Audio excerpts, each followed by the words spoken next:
మిత్రులందరికీ నమస్కారం ఫ్రెండ్స్, ఈ వీడియోలో టెట్కి సంబంధించి అదేవిధంగా డిఎస్సికి సంబంధించి తాజా అప్డేట్స్ గురించి క్లారిటీగా చూద్దాం. ఏపీ డిఎస్సికి సంబంధించి వెబ్ ఆప్షన్లు ఎప్పుడు వస్తాయి సార్ అని చెప్పేసి కూడా చాలా మంది అడుగుతున్నారు. వెబ్ ఆప్షన్లకు సంబంధించి తాజా పరిస్థితి ఏ విధంగా వెబ్సైట్లో ఉంది, దీని గురించి కూడా కంప్లీట్ డీటెయిల్స్ అనేవి తెలుసుకుందాం. తొలి రోజు ప్రశాంతంగా ఏపీ టెట్ 29,905 మంది అభ్యర్థుల హాజరు. పాఠశాల విద్యాశాఖ నిర్వహిస్తున్న ఉపాధ్యాయ అర్హత పరీక్ష టెట్కు రాష్ట్ర వ్యాప్తంగా ఏర్పాట్లు చేసి అన్ని పరీక్ష కేంద్రాల్లో ప్రశాంతంగా పరీక్ష జరిగింది. ఉదయం 86.37%, మధ్యాహ్నం 87.24% హాజరు శాతం కింద నమోదైంది. మొదటి రోజు పేపర్ 1Aకి పరీక్షకు ఉదయం సెషన్లో 17,136 మంది అప్లై చేయగా ఇక్కడ కేవలం 14,801 మంది మాత్రమే, అంటే 86.37% హాజరు శాతం కింద నమోదైంది. మధ్యాహ్నం సెషన్కి 17,253 మంది అప్లై చేయగా కేవలం 15,104 మంది, అంటే 87.54% మంది హాజరయ్యారు. పరీక్ష కేంద్రాల్లో అభ్యర్థులకు బయోమెట్రిక్ హాజరు తప్పనిసరి చేయడం వల్ల తొలి రోజు రాష్ట్ర వ్యాప్తంగా 40 మంది విద్యార్థులు మాత్రమే ముఖ హాజరు, ఫేషియల్ అటెండెన్స్ తీసుకోవడంలో సాంకేతిక సమస్యలు ఎదురైనట్లు గుర్తించామన్నారు. ఏ అభ్యర్థికి నష్టం లేకుండా వెంటనే సాంకేతిక సమస్యను పరిష్కరించి ఆ అభ్యర్థులకు పరీక్ష రాసేలా హాజరయ్యేలా చర్యలు చేపట్టామన్నారు. హాల్ టికెట్ల వివరాలు తప్పైతే సవరించుకోవచ్చు. టెట్ పరీక్షకు హాజరయ్యే అభ్యర్థుల పేరు వివరాలు హాల్ టికెట్లో తప్పుగా ఉన్నట్లయితే వారిని పరీక్ష రాయటానికి అనుమతి లేదన్నారు. అయినప్పటికీ అభ్యర్థులకు సంబంధించిన ఒరిజినల్ సర్టిఫికెట్ను జిల్లా విద్యాశాఖ అధికారి క్షుణ్ణంగా పరిశీలించి అభ్యర్థన సరైందని భావిస్తే పూర్తి సవరణ వివరాలను రాష్ట్ర స్థాయిలో కమాండ్ కంట్రోల్ రూమ్కి వారికి తెలియజేసి అలాంటి అభ్యర్థులకు తర్వాత సెషన్లో పరీక్ష రాసేలా బఫర్ హాల్ టికెట్లు ఇవ్వనున్నట్లు కమిషనర్ సురేష్ కుమార్ తెలిపారంటూ మనకి ఇన్ఫర్మేషన్లో పబ్లిష్ చేశారు. అదేవిధంగా డిఎడ్ బిఎడ్ కోర్సులు చేసిన వాళ్ళు కూడా, డిఎడ్ బిఎడ్ 2 కోర్సులు కూడా చేసిన వాళ్ళు ఉంటారు కదా, వీళ్ళకి సంబంధించి కూడా పేపర్ 1A రాయటానికి బఫర్ హాల్ టికెట్లను అందజేస్తామన్నారు. అభ్యర్థులకు పరీక్ష పరంగా ఏదైనా సమస్యలు ఎదురైతే పరీక్ష తేదీకి 1-2 రోజుల ముందుగా జిల్లా విద్యాశాఖ అధికారిని సంప్రదించాలని సూచించారు. ఇది దీనికి సంబంధించిన ఇన్ఫర్మేషన్. ఎవరైతే డిఎడ్ బిఎడ్ కోర్సులు 2 చేశారో వీళ్ళకి పేపర్ 1A హాల్ టికెట్ కూడా అందచేయడం జరుగుతుందంటే ఇన్ఫర్మేషన్ అయితే వచ్చింది.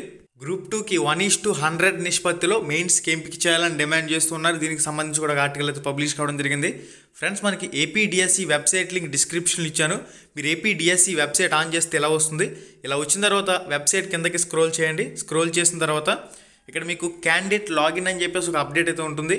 క్యాండిడేట్ లాగిన్ ఒక ఆప్షన్ ఉంది కదా, ఈ క్యాండిడేట్ లాగిన్ అనే ఆప్షన్ మీద క్లిక్ చేసినట్లయితే మీ క్యాండిడేట్ ఐడి, మీ డేట్ ఆఫ్ బర్త్, మీ క్యాప్చా కోడ్, మీ క్యాండిడేట్ ఐడి డిఎస్సి అని చెప్పేసి స్టార్ట్ అవుతుంది కదా, అది మీ date of birth, date, month, year ఇవ్వండి.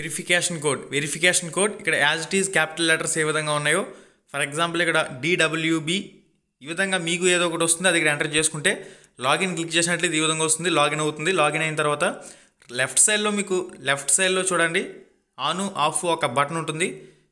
ఈ బటన్ మీద క్లిక్ చేసినట్లయితే హోము క్యాండిడేట్ సర్వీసెస్ అని చెప్పేసి ఈ విధంగా అప్డేట్ అయితే ఓపెన్ అవుతుంది.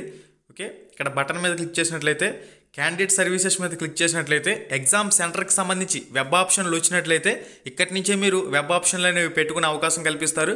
క్యాండిడేట్ లాగిన్లో ఇక్కడ మీకు క్యాండిడేట్ సర్వీసెస్ దగ్గర వెబ్ ఆప్షన్లకు సంబంధించి ఎగ్జామ్ సెంటర్కి సంబంధించి అప్డేట్ వస్తే ఇక్కడ మీకు అప్డేట్ చేయడం జరుగుతుంది. సొంత జిల్లా అప్లికేషన్తో మీరు రాస్తే లోకల్కి రాయొచ్చు లేదా నాన్ లోకల్కి రాయొచ్చు, ఏదో ఒకదానికి మాత్రమే రాసే అవకాశం ఉంటుందంటూ కూడా ఆ అప్డేట్ కూడా ఇక్కడ మీకు రావడం జరుగుతుంది. చాలామంది అడుగుతున్నారు కామెంట్స్లో, సార్ వెబ్ ఆప్షన్లకు సంబంధించి అప్డేట్ ఏంటి, వెబ్ ఆప్షన్లకు సంబంధించి ప్రస్తుత పరిస్థితి ఏందని చెప్పేసి ఇక్కడ మీకు క్లారిటీ అయితే వచ్చి ఉంటుంది. అప్డేట్ రాగానే నేను కూడా తప్పకుండా వీడియో చేసే ప్రయత్నం అయితే చేస్తాను. స్థానికేతర ఐచ్ఛికం ఎంపిక చేస్తే కనిపించని జిల్లా ఇక్కడ మనకి ఆప్షన్ 4లో మెన్షన్ చేశాడు చూడండి.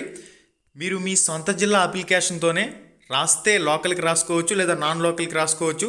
ఎగ్జామ్ సెంటర్ ఎంపికకి సంబంధించి వెబ్ ఆప్షన్లకు సంబంధించి వెబ్సైట్లో ఇప్పటికి అప్డేట్ లేదు, రాగానే తప్పకుండా మీకు తెలియజేస్తాను, వెయిట్ చేయండి. ఇక ఎవరైతే టెట్ డిఎస్సికి సంబంధించి ప్రిపేర్ అవుతున్న అభ్యర్థులు ఉన్నారో మన యూట్యూబ్ ఛానల్లో కూడా మోడల్ పేపర్స్ అనేవి, ఆన్లైన్ ఎగ్జామ్స్ అనేవి, ఇంపార్టెంట్ బిట్స్ అనేవి మీకు క్లారిటీగా ఉన్నాయి కాబట్టి ఒకసారి మన యూట్యూబ్ ఛానల్ ఓపెన్ చేసి ఈ వీడియోస్ అన్ని కూడా మీ ప్రిపరేషన్లో క్విక్ రివిజన్ కింద ఉపయోగించుకోండి. మన రామ్ రమేష్ ప్రొడక్షన్స్ యూట్యూబ్ ఛానల్లో ప్లేలిస్ట్లోకి వెళ్ళి సబ్జెక్ట్ వైజ్ ఉన్న ఇంపార్టెంట్ వీడియోస్ అన్ని, బిట్స్ వీడియోస్ అన్ని, ప్రాక్టీస్ వీడియోస్ అన్ని కూడా ప్రాక్టీస్ చేయండి. మన వెబ్సైట్లో కూడా ఫ్రీ ఆన్లైన్ మాక్ టెస్ట్లు అనేవి ప్రాక్టీస్ చేయొచ్చు. www.ramramesheducation.in వెబ్సైట్ లింక్ డిస్క్రిప్షన్లో ఇచ్చాను. ప్రతి ఒక్కరు కూడా మన వెబ్సైట్లో కూడా ఫ్రీ ఆన్లైన్ మాక్ టెస్ట్లు అనేవి ప్రాక్టీస్ చేయండి. Ram Ramesh productions Telegram group link డిస్క్రిప్షన్లో ఇచ్చాను. రామ్ రమేష్ ప్రొడక్షన్స్ టెలిగ్రామ్ గ్రూప్లో కూడా జాయిన్ అవ్వండి. అందరికీ ఆల్ ద వెరీ బెస్ట్. నీట్గా ప్రశాంతంగా పరీక్ష రాయండి. పరీక్ష కేంద్రానికి 2 గంటల ముందుగానే చేరుకోండి. Thank you.